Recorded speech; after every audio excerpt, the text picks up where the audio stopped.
Halo, halo, apa kabar Anda semua? Assalamualaikum warahmatullahi wabarakatuh. Apa kabar? Pasti banyak yang sudah menunggu Mbak Agi ya. Kalau saya kan masih muncul terus mulai dari Senin sampai Ahad ya. Oke, tentu tidak bersama dengan Mbak Agi ya di konten-konten lain bersama Rocky Gerung dengan di Hersubono Point dan lain-lain channel di FNN. Tapi khusus dengan Mbak Agi ini memang kita sementara ini Senin sampai Jumat gitu ya, Mbak. Dan biasanya kalau habis hari Jumat pada hari Senin gini, saya pagi-pagi itu sudah dapat banyak kiriman berita dari Mbak Agi itu sampai puluhan bahkan. Rupanya Mbak Agi selama 2 pekan, selama 2 hari akhir pekan tuh gregetan ngirim berbagai macam informasi gitu ya Mbak Agi ya. Iya Mas Ersu, tapi kita biasanya walaupun hari Sabtu, Ahad begitu ya kita nggak ini, tapi kita komunikasi terus ya soal Oh update, iya, ya. saling berkirim berita begitu, nggak pagi nggak malam gitu, karena memang ini seru banget. Saya juga ngelihat konten Mas Ersu dan Bang Rocky Gerung itu jadi, waduh ini kok akhir pekan ini banyak Ya, sekali ya, ya. ya. Jadi Ya, ini jadi tipikal memang karena kita sebagai wartawan itu tipikal news junkie gitu ya. Memang banyak apa ya, news addict. Jadi kalau sehari nggak kita ngeliatin berita itu rasanya nggak ada dan kalau nggak disalurkan gitu minimal pasti bagi mengirim ke saya supaya ini bikin konten Mas Helvi. Oke, terima kasih dibantuin sebagai tim riset. Mari kita coba bahas lagi ya beberapa info yang sepanjang akhir pekan kemarin dikirim oleh Mbak Agi kepada saya ya. Seperti biasa kami ajak Anda untuk ngobrol dalam perbincangan baca berita di balik berita off the record. Terus bersama saya Hersubono Arif. Dan saya Gebeta senang sekali menjumpai Anda dan pasti juga Anda sekalian selama 1 pekan kemarin sampai dengan sekarang itu terus memelototi berita karena banyak sekali kejadian yang terjadi itu terus menerus dan saling sambung menyambung, nggak pagi, nggak siang, nggak malam ya Mas Hersu ya. Bahkan sampai malam hari para tokoh itu masih terus bertemu dan kemudian nyambung lagi menjadi following story ke next day-nya begitu. Nah ini kira-kira hari ini kita akan fokus membahas apa nih Ya, Mas Hersu? Pak, kalau saya usul ini yang Mhm. mungkin sangat ini akan sangat mempengaruhi percaturan politik Mhm. itu antara ini apa ya semacam kita sebut perang dingin atau perang urat saraf gitu ya antar bahkan saling serang itu antara Pak Surya Paloh Ketua Umum Partai Mhm. Nasdem dengan Pak Jokowi ya. Ini kan menyusul pertemuan Pak Luhut dengan Pak Surya Paloh hari Jumat yang lalu ya dan di situ muncul statement Mhm. bahwa Pak Surya Paloh mengingatkan Pak Jokowi untuk berhenti melakukan endorsement terhadap capres-capres tertentu dan yang menarik ini kalau versinya Sugeng Suparwoto, salah ini ketua Mhm. DPP Partai Nasdem yang Mhm. salah satu orang kepercayaannya Pak Surya Paloh ini orang lama lah Mhm. ya, yang bersama Pak Surya Paloh itu Ya. di situ ada kesepakatan antara Pak Surya Paloh dengan Pak Luhut Panjaitan untuk Pak Jokowi jangan tidak meneruskan lagi endorsement. Nah, ini kan bukan hanya Pak Surya Paloh, banyak sekali yang mengkritik soal ini kan. Berbagai tokoh yang Ya. terbaru adalah Pak Yusuf Kalla kan gitu yang juga Betul. mengkritik dan membandingkan antara Pak Jokowi dengan Ibu Mega dan Pak SBY dulu yang tidak pernah menggunakan fasilitas di Istana Kepresidenan untuk Mhm. hal-hal yang bersifat partai politik, kegiatan politik kan Ya. begitu. Nah, ini Mhm. topik yang saya menarik termasuk kemarin deklarasi dari Amanat Indonesia. Ini adalah Mhm. eksponen dari Partai Amanat Nasional yang mendukung Anies Baswedan dan saya kira ini merupakan satu bukti memang Partai Amanat Nasional itu ya memang konstituennya itu Ya. mendukung Anies Baswedan. Jadi Mhm. sebenarnya ini membuat dilematis buat Pak Zulkifli Hasan ya karena dia Betul. mau jualan apa nih Mhm. PAN ini karena harganya ini kan mereka tahu bahwa ini saham kosong begitu ya, gerbong kosong maksud saya. Mhm. Jadi kalau orang tawar kan Ya. lu tahu lu kagak ada barangnya masa lu bilang masih penuh nih gerbong gitu padahal gerbongnya udah lebih dari 60% nggak akan bersama lu kan kira-kira itu yang kemarin dampaknya cukup serius Mhm. dan rame ya Mbak di situ ya dan ada Ya. statement Anies Baswedan yang saya kira Mhm. juga menarik di situ Mbak Agi. Iya, iya betul sekali ada beberapa statement dari Anies Baswedan di situ yang berkaitan juga dengan apa yang dikatakan oleh Pak Suryo Paloh yaitu mengenai bahwa kalau seandainya pemerintah atau dalam hal ini misalnya negara itu masih cawe-cawe masih mengendorse terus kemudian berat sebelah begitu ya maka itu sama saja dengan melecehkan rakyat begitu. Bukan melecehkan capres yang lainnya. Dalam hal ini tentu saja maksudnya adalah Anies sendiri begitu, tapi ini adalah melecehkan rakyat ya. Dan itu cukup keras ya apa yang dikatakan Anies, dan masih ada beberapa statement yang lain mungkin nanti kita bisa bahas Mas Hersu, karena dia juga menyinggung soal keberadaan dari Pak Heru Budi saat ini yang ada di Jakarta yang Ya, uh, ya. dia ya, dan kemudian juga mungkin yang cukup trending juga Mas Hersu, saya lihat sampai pagi ini masih ada, yaitu adalah keyword gubernur begitu yang Hmm. ada di Twitter. Dan Hmm. memang ada gubernur lainnya yaitu Anies kemarin, yaitu soal deklarasi atau ini dari acara dari relawan itu, dan juga masih ada sisa dari Pak Arinal Junaidi yang peristiwa yang ada di Lampung gitu, karena itu rupanya kalau itu lucu-lucuan sih, kebanyakan yang masuk di Twitter adalah ketika dia tepuk tangan, ketika dia minta berbicara dengan Pak Basuki dan sama sekali tidak dilayani oleh Pak Basuki, bahkan menengok pun tidak, begitu kan, dicueki begitu. Dan kemudian tapi yang lebih banyak, kebanyakan dari keyword gubernur itu ketika kita mengklik begitu, itu adalah soal Pak Ganjar, yaitu protes terhadap Pak Ganjar, menginginkan dia turun dan sebagainya, soal pembangunan di Jawa Tengah begitu yang dinilai gagal. Yaitu karena Pak Ganjar kemarin pada akhir pekan juga melakukan kegiatan yang itu cukup viral di Jawa Timur begitu, ada kegiatan bertemu kiai, ada kegiatan yang terutama yang disoroti adalah kegiatan jogging dan juga kegiatan acara PDIP. Nah, itu Mas Ersu mungkin kita bisa Ya, ya, ya. bisa Dan orang bisa mempersoalkan gitu ya, kemudian menuntut dia sebaiknya mengundurkan diri dari Gubernur Jawa Tengah gitu ya, supaya tidak nanti menimbulkan konflik of interest atau bahkan konflik kepentingan, karena kan bagaimanapun dia masih aktif sebagai gubernur gitu ya, meskipun dia melakukan di akhir pekan tetap saja itu jadi persoalan. Orang yang bertanya menggunakan fasilitas apa, karena ada beberapa hal yang melekat kan pada seorang gubernur itu, walaupun di hari liburnya Iya.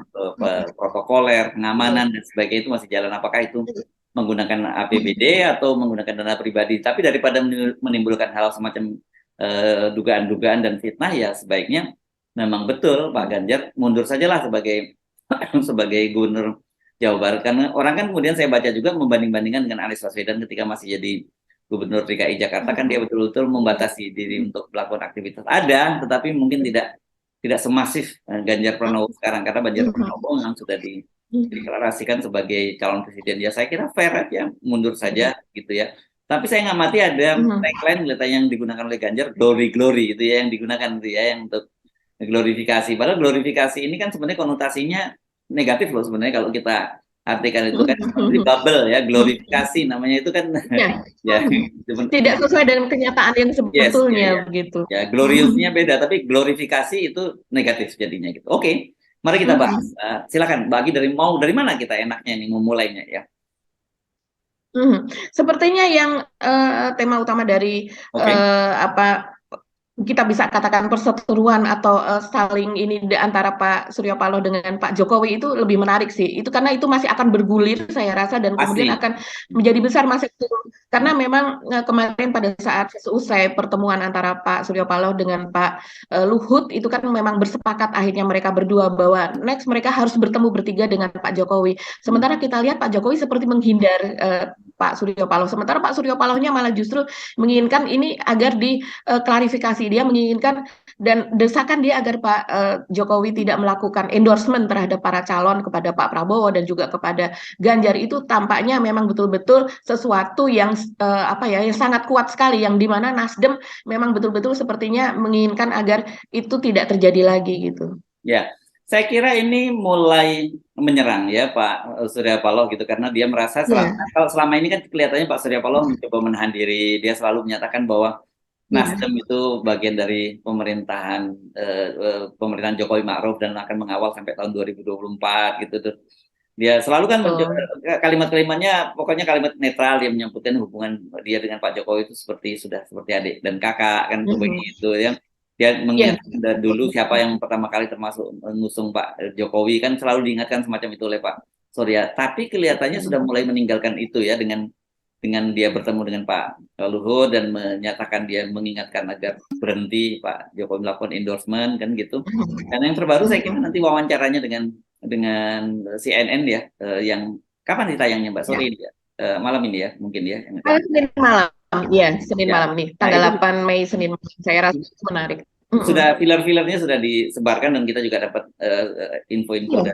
dari sana yang misalnya Pak Jokowi Pak Surya Paloh mengakui bahwa dia menggunakan bahasa yang masih coba netral, yang dia menyatakan bahwa ini memang titik terendah tapi belum minus. Dia bilang begitu, kalau udah minus itu udah selesai. Tapi sebenarnya itu menggambarkan betapa buruknya, dan kemudian dia menyatakan di situ Pak, kalau Pak kelihatannya Pak Jokowi sudah tidak membutuhkan Partai Nasdem lagi, kan begitu ya.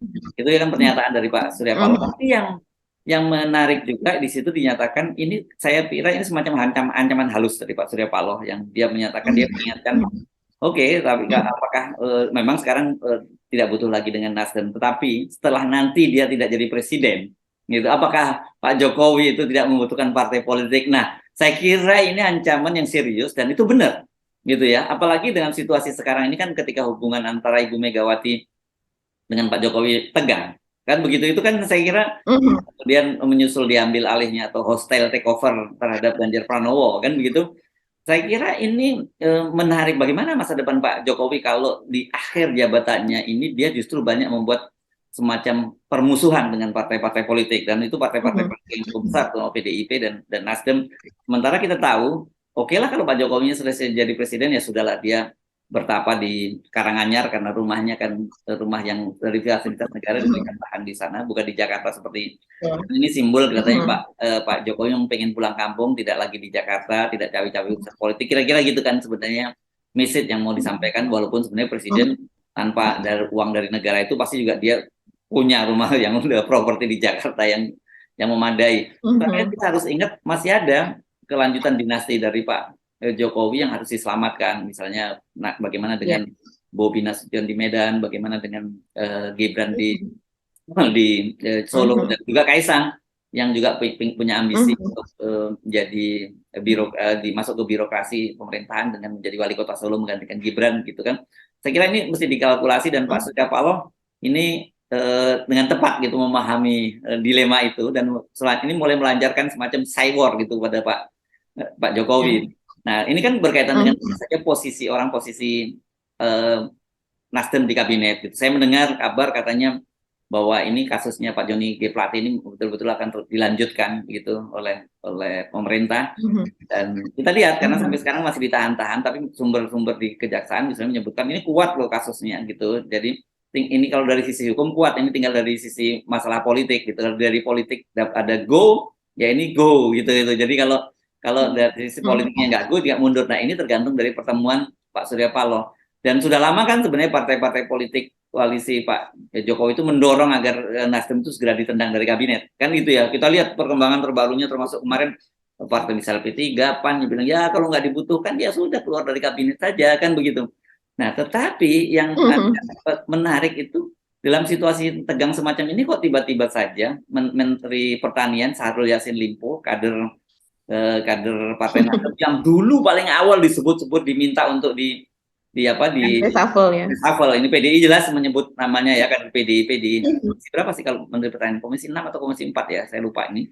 Dengan tegas kan menyebut bahwa komisi 4 ya, itu rapornya yang paling, termasuk rapor yang paling buruk itu Pak Syahrul Yassin Limpo. Nah, kenapa kok tiba-tiba sekarang beliau diangkat juga menjadi Menteri ad interim perindustrian? Nah, ini menarik Mbak, dan menariknya kita juga nggak dapat penjelasan alasannya, karena Pak Agus Gumiwang itu minta cuti dari tugasnya itu selama berapa ya? Berapa pekan saja gitu, 2 pekan ya kalau nggak salah ya. Sebenarnya hanya sekitar 8 hari. Oh, 8 hari. Ya. Iya. Nah, ada apanya, untuk urusan apa gitu? Apakah umroh biasanya atau apa gitu, tapi nggak ada penjelasan kan gitu ya. Tetapi satu tentu saja menarik ini. Kenapa kok justru Pak Syahrul Yassin Limpo yang dijadikan Menteri ad interim? Pengalaman sebelumnya ketika misalnya Pak Zainuddin Amali mundur dari Menteri Olahraga, kan jabatan itu dirangkap oleh Pak Menko-nya Pak Muhadjir Effendi. Nah, kenapa ini perangkap oleh Syahrul Yassin Limpo? Jadi menurut saya masih mix message-nya masih mendua lah pesan-pesan yang dikirim oleh istana itu. Iya betul sekali Mas Hersu. Jadi memang apa yang kita lihat dari apa yang dikatakan oleh Pak Surya Paloh kepada CNN dalam hal ini, itu sepertinya sudah kita melihatnya sebagai kegeraman begitu ya, geram begitu, sepertinya tidak, dan kekecewaannya itu tampak betul begitu. Dan kemudian dia mulai memperlihatkan kekuatannya. Kalau sebelumnya dia berusaha merendah begitu ya, dan merangkul, saya rasa, dan merangkul itu tidak hanya dalam konotasi merangkul ini apa namanya secara yang tidak nyata, tapi juga ketika bertemu yang terakhir itu di acara apa Mas Hersu, yang dia berusaha merangkul tapi kemudian Pak Jokowi Oh itu ulang tahun Golkar, puncak ulang tahun ulang tahun Golkar. 58 Golkar, udah lama banget itu Mbak. Itu sebelum Iya, iya betul. tahun lalu itu ya, bahkan kan dari situ kan Iya, Pak Surya tahun Paloh 2022. ya pergi ke bulan Desember ya, pergi ke Jerman menghindari hadir dalam pernikahannya Betul. Kaisang kan itu kan Iya, sebenarnya, dan dari situ kemudian kita tahu betul. ada pertemuan Pak Surya Paloh dengan Pak Luhut di Pak mana, di Luhut. London ya waktu itu. Dan ya, dan Betul. kita tahu dari penjelasannya Dewan Pakar, anggota Dewan Pakar Partai Nasdem, Peter Gonta. Mhm. Ya ini kan Peter Gonta ini sahabatnya Pak Luhut juga, tentu sahabatnya Pak Surya Mhm. Paloh itu. Di situ meskipun tidak disebutkan, Pak Luhut waktu itu masih pesan supaya Anies tidak supaya Nasdem tidak mendukung Iya. Anies Baswedan kan, tapi kemudian kata Mhm. Pak Peter Gonta, mereka ini dua negarawan sejati gitu ya, yang meskipun mereka sepakat tetapi tidak sepakat lah kira-kira, yang satu meskipun mereka berbeda pandangan dalam siapa yang akan menjadi penerus Pak Jokowi, tapi mereka tetap bersahabat kan pada waktu itu pesannya, jadi clear kan gitu. Tapi kan petanya sekarang berubah kan, bukan Ganjar lagi Betul. sebenarnya yang didukung Betul. oleh Pak Ya. Jokowi kan gitu. Ganjar udah diambil alih oleh Ibu Megawati. Jadi menurut saya Mhm. ya, kenapa kemudian Pak Surya Paloh ini kan memang politisi kawakan kan gitu ya, dan dia Mhm. tahu soal Mhm. bluffing begini atau gertak-gertak begini dia paham lah gitu. Nah, ketika Iya, iya. Surya Iya, Paloh ikut betul. ofensif, saya kira ini Pak Surya merasa posisi dia semakin kuat gitu. Kalau saya pribadi Iya. sebenarnya nggak usah ribut-ribut, Pak Surya Paloh itu tarik mundur saja menteri-menterinya dari situ, daripada nanti misalnya di reshuffle kemudian Pak Joni G Plate di apa dibidanakan, itu kan lebih buruk citranya buat Nasdem kan begitu. Tapi kalau mundur kan gagah kan gitu. Tapi saya tanya pada teman-teman Nasdem, ya itu maunya Pak Jokowi, Nasdem tuh menarik diri mundur, jadi tetap aja bertahan. Jadi nanti biar seperti kayak mungkin maunya berperan playing victim gitu, menjadi orang yang terzolimi kan begitu. Tapi kalau dari sisi saya sebenarnya, kalau Pak Surya Paloh itu sekarang menarik semua kader-kadernya di situ, pasti itu elektabilitas dari Nasdem itu langsung naik gitu ya, dan juga posisi Anies juga semakin menguat gitu loh Mbak. Kan selama ini kan posisinya Iya, iya. dua antar di gol apa Nasdem di situ yang mendukung Anies Baswedan, tapi kemudian tetap mengawal pemerintahan Pak Jokowi sampai akhir, itu kan jadi persoalan ini dari sisi saya, tapi mungkin orang punya Mhm. pandangan berbeda gitu soal ini. Nah, tetapi yang jelas misisnya itu adalah kenapa terjadi ini, kalau versi yang saya dengar gitu dari kalangan yang dekat dengan kekuasaan, dekat dengan Pak Luhut, menyebutkan bahwa Pak Jokowi itu betul-betul merasa tersinggung. Kenapa ketika mencalonkan Anies Baswedan tidak berdiskusi dulu dengan Pak Jokowi, Iya. dan itu pernah disampaikan kan oleh Pak Jokowi juga gitu ya. Nah, berbeda, Betul. kenapa orang kemudian bertanya-tanya, loh kenapa nggak marah pada Prabowo? Karena Prabowo juga malah mencalonkan diri sebagai calon presiden, bukan mencalonkan orang lain. Pak Prabowo kan beda. Pak Prabowo waktu itu menyatakan bahwa dia akan maju ketika ditanya Pak Jokowi apakah akan maju jadi calon presiden, dia menyatakan atas seizin Pak Jokowi. Jadi ini kan persoalan pribadi yang kemudian dibawa ke persoalan kenegaraan kan gitu. Kan dua hal yang Iya. berbeda kan Mbak, Iya. bahwa dukungan kepada pemerintahnya Pak Jokowi Ma'ruf itu ya benar sampai tahun 2024 itu komitmennya Nasdem. Nasdem. Tapi masa iya Pak Jokowi Mhm. masih akan memaksakan Nasdem untuk terus mendukung calon presiden pada tahun 2024? Ini kan juga nggak benar juga gitu. Jadi ini tabrakan nih, antara dianggap bahwa Pak Surya Paloh ini kurang ajar, nggak punya etika politik sebagai partai pendukung Pak Jokowi, kok kemudian tiba-tiba mencalonkan Anies tanpa konsultasi dulu.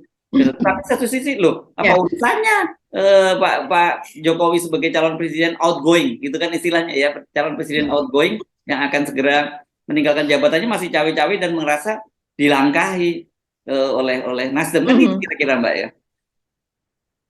Iya, iya, betul sekali Mas Hersu. Jadi dalam hal ini kalau saya melihat ini Pak Surya Paloh sudah mulai memperlihatkan powernya. Karena memang betul sebagai ketua partai power itu akan tetap ada walaupun Pak Jokowi di atas maupun tidak di atas, nanti dia akan tetap menjadi ketua umum partai. Dan walaupun posisinya itu sebagai ketua umum partai oposisi maupun partai di pemerintahan, tetap saja dia adalah ketua umum partai begitu, dan memiliki power yang lebih besar.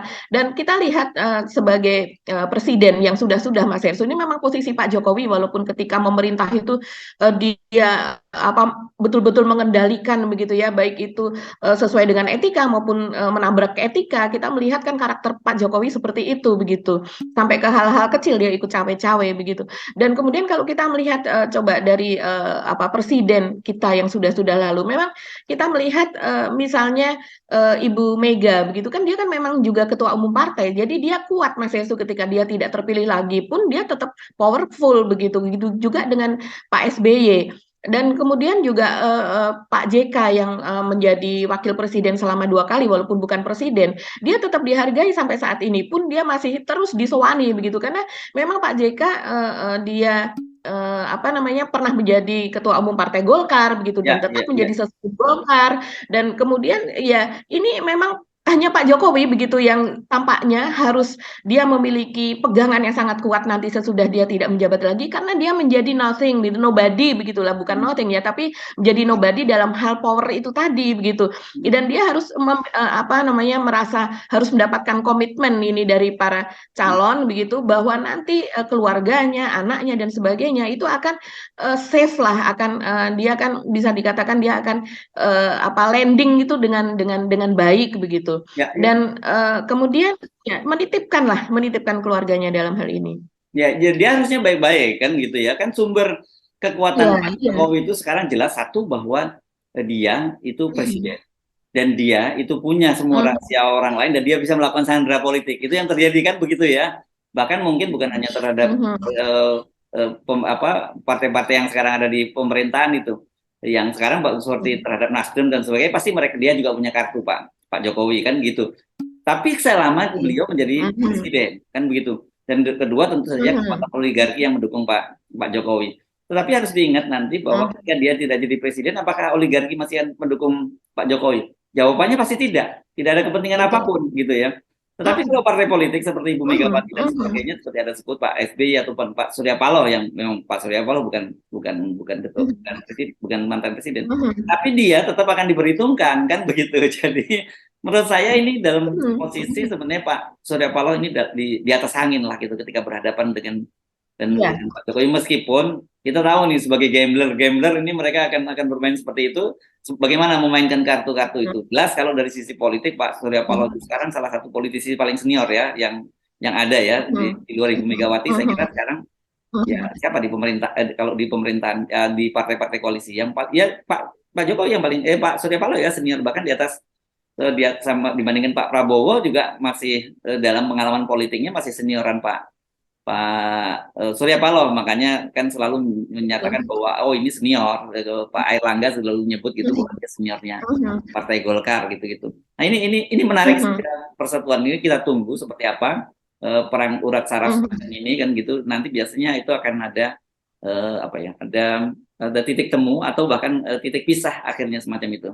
Tapi saya kira yang teringat tadi itu kok ada clue tadi itu, kok tiba-tiba Syahrul Yassin Limpo yang ditunjuk jadi Menteri Ad-Interim dan Menteri Perindustrian Ad-Interim, ada apa itu? Apakah ini bagian dari paket Pak Surya Paloh, atau sebenarnya Pak Syahrul Yassin punya jalur sendiri juga dengan Pak Jokowi, jalur personal apa, urusannya apa yang kita tidak tahu apa sebenarnya di balik itu semua gitu. Iya Mas Hersu, biasanya sih ya kalau ini kita juga bisa melihat bahwa beberapa menteri itu kan memiliki jalur juga, tidak hanya kepada Pak Jokowi, tapi juga kepada putra-putra Pak Jokowi dan juga kepada menantu Pak Jokowi. Kita lihat misalnya Erick Thohir, dia kan juga bersahabat begitu kan, dan dia memiliki kegiatan bersama dan memiliki saham bersama begitu di klub sepak bola misalnya demikian. Dan kemudian juga kalau tidak Pak Erick Thohir langsung ya tangan kanannya tangannya atau kepanjangan tangan dari Pak Erick Thohir, begitu juga kemudian juga kedekatan Sandiaga begitu dengan Mas Gibran dan sebagainya. Dan biasanya memang mereka memiliki ya kita tahu pada beberapa hal, apalagi putra putra Pak Jokowi ini memiliki bisnis gitu, dan bisnisnya misalnya itu di bidang makanan, bisnisnya juga di bidang ada misalnya dia juga ada apa namanya sedikit-sedikit soal pertanian, misalnya distribusi apa dan sebagainya, yang itu tentu berkaitan kan Mas Hersu dengan apa yang dilakukan ada di bawah kementerian ini, di bawah kementerian itu, soal izin apa dan sebagainya. Nah, dari situlah kemudian ada semacam kedekatan itu. Saya tidak tahu dengan Pak Syahrul Yassin Limpo apakah juga ada kedekatan dengan putra-putra Pak Jokowi begitu, sampai sejauh ini saya tidak tahu, tapi bisa jadi juga begitu ya, mengingat di bidang pertanian ini bidang yang hampir semua mencakup loh Mas Hersu. Sebenarnya tuh berbagai banyak hal, karena pertanian di Indonesia ini kategorinya apa konotasinya itu sangat-sangat luas begitu kan. Nah, kita kalau melihat lagi, kita kembali lagi kepada apa yang saat ini terjadi, peperangan dalam tanda kutip gitu ya, antara Pak Surya Paloh dengan Pak Jokowi. Ini juga tercermin juga Mas Ersu dari kemarin yang apa namanya kemarin Pak Anies gitu di tenis indoor GBK Senayan itu, pada pidatonya kan melihat gitu. Walaupun dalam hal ini Pak Sersu sudah menceritakan tentang Pak Luhut tadi ya, soal apa namanya senioritas begitu. Dalam hal ini kita juga bisa melihat Pak Luhut kan belakangan ini juga dia kalem ya Mas Sersu. Pada menuju ke 2024 dia seperti tidak ingin namanya terlalu banyak disebutkan. Dan kita tahu, kita fair saja bahwa Pak Luhut ini walaupun banyak juga yang following Pak Luhut gitu ya sebagai pendukung Pak Luhut, tapi banyak juga hatersnya. Dan kemudian banyak kontroversinya dari Pak Luhut ini gitu.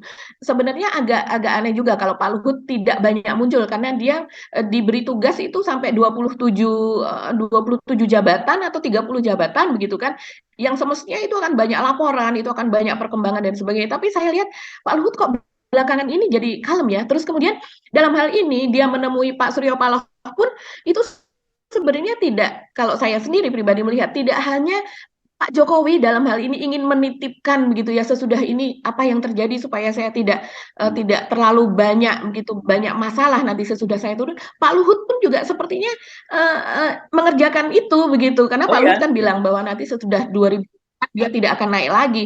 Dia seperti menitipkan diri juga dalam hal ini, salah satunya kepada sahabatnya lah, kepada Pak Surya Paloh gitu. Karena walau bagaimanapun legacy Pak Luhut ini kan banyak soal mobil listrik, soal kawasan industri, soal apa dan sebagainya, yang sampai sekarang pun masih baru akan dikerjakan, dan kalaupun dikerjakan mungkin baru 5%, baru 10%, yang itu nanti akan menjadi sesuatu yang bisa jadi kalau kebijakan yang akan datang itu tidak berpihak, ya akan menjadi sesuatu yang mangkrak begitu, atau malah batal atau gagal gitu. Jangan lupa Pak Luhut itu pebisnis gitu ya. Dan pebisnis itu saya jadi teringat pernah dalam suatu forum gitu Pak Khairul Tanjung menyatakan kalau dia ada anak-anak muda yang mau bisnis, dia bilang bahwa kalau kamu mau jadi pebisnis itu jangan pernah jadi oposisi. Karena memang berbagai regulasi itu ada di tangan pemerintah. Jadi saya kira Pak Luhut pasti berpikir begitu.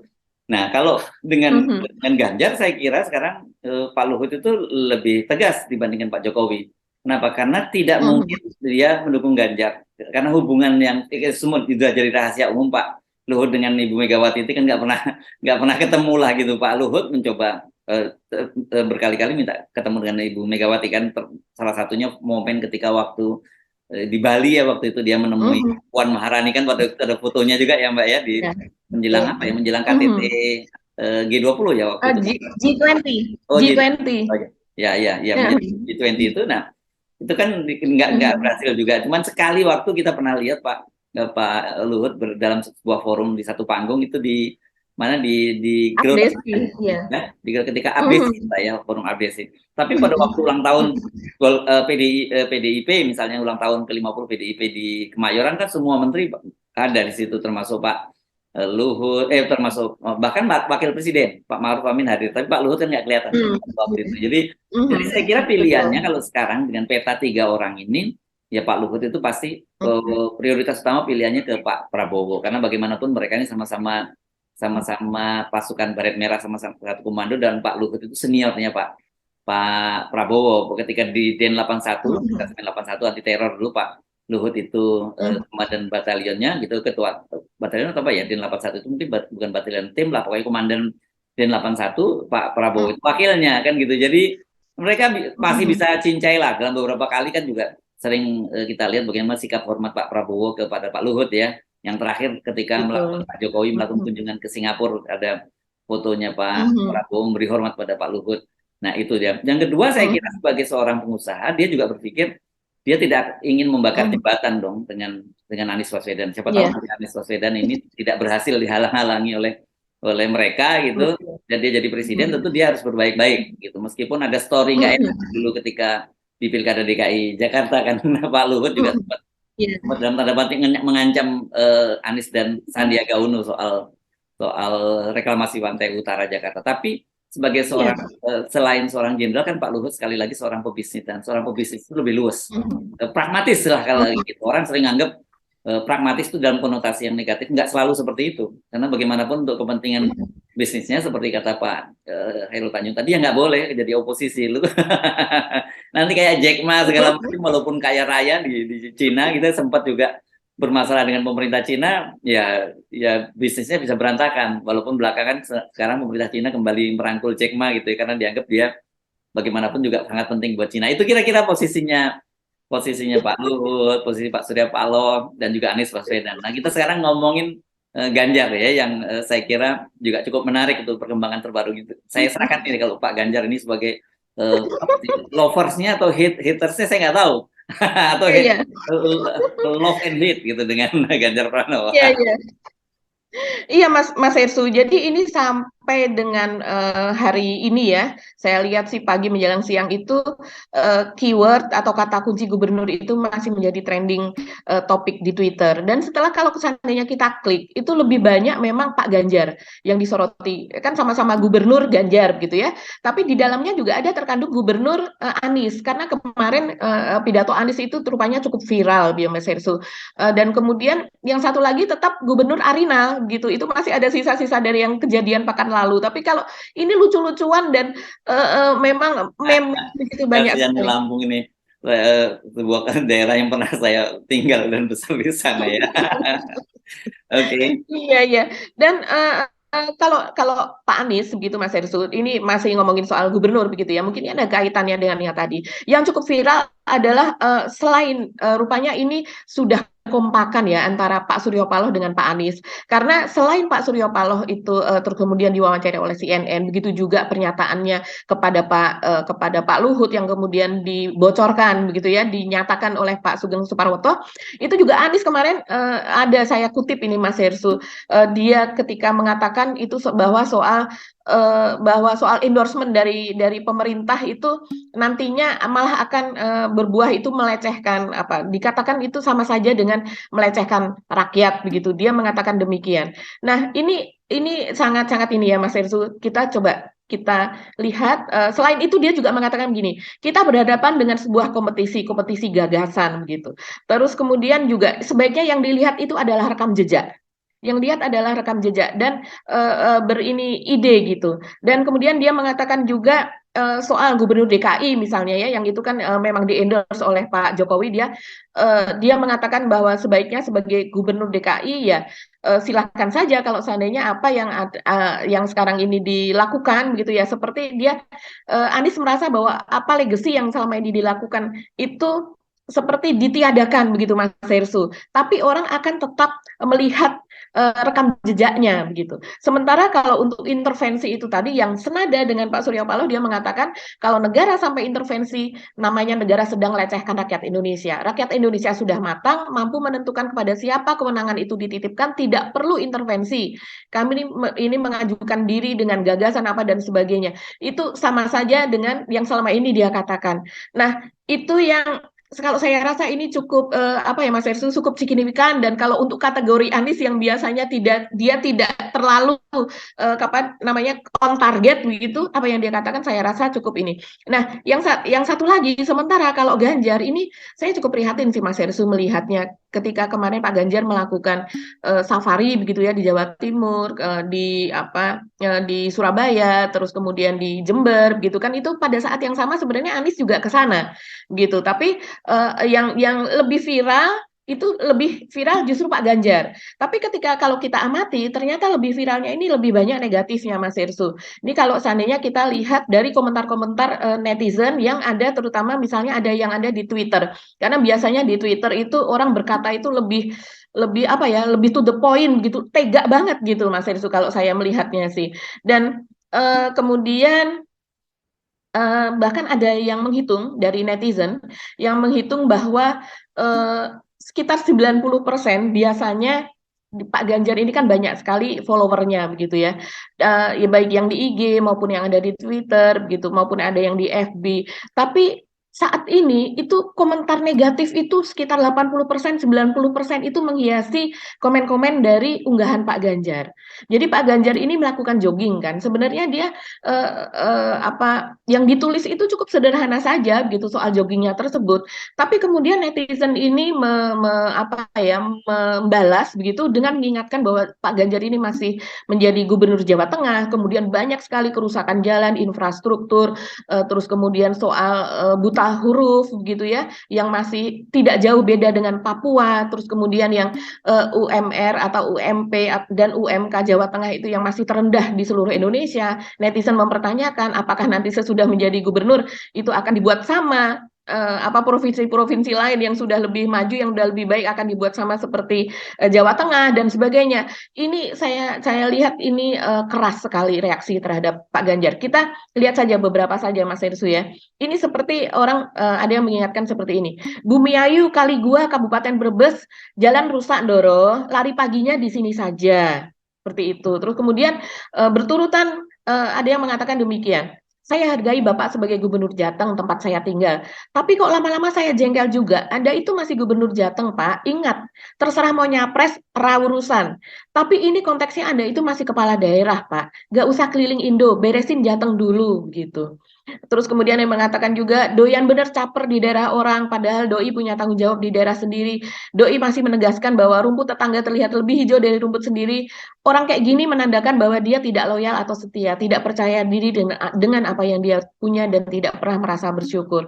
Yang lainnya ada yang menanyakan Mas Hersu bahwa ya soal protokoler, soal pengamanan itu kan memang melekat pada seorang gubernur, kepada seorang presiden, menteri dan sebagainya begitu. Nah, siapa yang melakukan pengamanan di sana? Siapa protokolernya melekat seperti apa? Itu kan semua dibiayai negara, baik itu di hari biasa maupun itu di weekend gitu atau akhir pekan. Dan apakah itu masih memakai APBD dan sebagainya. Dan yang meminta Pak Ganjar mundur ini tidak sedikit begitu. Jadi kemudian ini menjadi judul berita. Biasanya apa yang viral gitu yang ada di media sosial kan menjadi judul berita dari media-media nasional, media mainstream, media daerah setempat begitu. Dan ini banyak sekali yang mengangkat soal ini. Jadi Pak Ganjar ini saya rasa memang sebaiknya kalau kita melihat seperti ini, seperti saya setuju sih apa yang dikatakan oleh Henry Satrio, salah seorang pengamat, yang mengatakan bahwa ini akan bisa menjadi backfire sendiri untuk Pak Ganjar begitu. Karena orang Jateng, kalau saya melihat dari komentar-komentarnya yang dia menyebutkan ruas-ruas jalan, terus kemudian nama-nama jembatan sampai sedetil itu, bahkan ada yang mengirim gambar dan sebagainya. Ini yang komentar banyak orang Jateng, Mas Hersu. Dan kemudian kalau saya klik itu dari akunnya, dia juga bukan. Saya penasaran apakah ini adalah memang dia preferensinya ke Anies gitu atau preferensinya kepada Pak Prabowo begitu kan, kita bisa lihat dari akunnya apakah dia suka mengunggah. Kalau kita klik nama-nama tersebut yang kemudian protes, rupanya tidak begitu. Saya lihat kan kita bisa cek dia memfollowing akun mana aja. Dia tidak follow Anies, dia tidak follow Pak Prabowo. Jadi mungkin memang akun biasa saja, warga biasa saja yang melihat hal tersebut begitu. Saya menduga jangan-jangan Pak Ganjar ini mikirnya dia kayak gubernur Lampung gitu. Dibiarin aja viral, nanti kemudian kalau viral kan Pak Jokowi datang terus coba off-road di situ dan jalannya diambil alih oleh pusat gitu. Dan beres kan kalau jalannya diambil alih oleh pusat. Itu ada yang seperti itu. Jadi memention atau menyebut Pak Jokowi, Bapak Jokowi begitu, Jangan hanya ke Lampung, tapi juga ke Jawa Tengah begitu. Hmm. Karena nanti di sini juga masih banyak sekali Pak jalan-jalan rusak, infrastruktur rusak Ya. begitu. Sama seperti Lampung dan nanti barangkali nanti akan dibiayai oleh pusat juga. Jadi Yes. Oh, banyak daerah oke. yang Iya. berharap seperti itu. Tapi kembali ke tadi, saya kira untuk menjaga itu kan, apalagi Pak Ganjar sudah resmi dicalonkan oleh Mhm, PDIP, dan PDIP itu mhm, kan secara presidensial threshold sudah memenuhi syarat mhm, oleh David dengan mhm, P3. Jadi sebenarnya harus sebut Pak Ganjar ini setengah resmi lah sudah menjadi calon presiden, dan mhm. Ya, etikanya menurut saya mengundurkan diri. Ini kita mau lihat ya, apakah Pak ya. Ganjar berani tetap tipikal orang yang juga menjaga etikabilitas gitu, menjaga Mhm, moral gitu, atau dia sebenarnya orang yang aji mumpung aja, dia nggak mau kehilangan apa, fasilitas-fasilitas yang melekat pada dia sebagai gubernur mhm, dan digunakan untuk keliling Indonesia. Jadi saya kira ini penting ya, imbauan moral kita kepada Pak Ganjar Pranowo ya, mhm. segera Iya, iya. mundur. Satu lagi Mas Ersu, itu bisa menjadi backfire bagi Pak Ganjar karena kemudian masyarakatnya sendiri di Jawa Tengah itu memberikan pilihan negatif terhadap Pak Ganjar yang akhirnya akan menggerus suaranya dia sendiri yang ada di Jawa Ya, Tengah begitu. ya, Bisa berubah yang tadinya memfollow kemudian ilfeel begitu atau kecewa atau marah karena merasa ditinggalkan karena ya, komentar-komentar itu dia merasa masyarakat Jawa Tengah merasa ditinggalkan dengan Pak Ganjar lebih mengendorse daerah lain begitu. ya. Oke. Baik Pak Agi, kita lumayan panjang hari ini perbincangan kita kali ini ya. Kita sampai ketemu lagi, karena memang biasa kalau Senin ini, apalagi kalau banyak berita-berita penting ya, Ya. terpaksa kita ngobrolnya lebih panjang dari biasanya gitu ya. Kita masih pamit ya Mbak Agi ya. Saya Oke. Risma Arif. Dan saya Gibeta, terima kasih atas perhatian Anda. Tetap semangat, tetap salam 0%. Tetap Wassalamualaikum 0% loh. Ya. warahmatullahi wabarakatuh. Waalaikumsalam warahmatullahi wabarakatuh.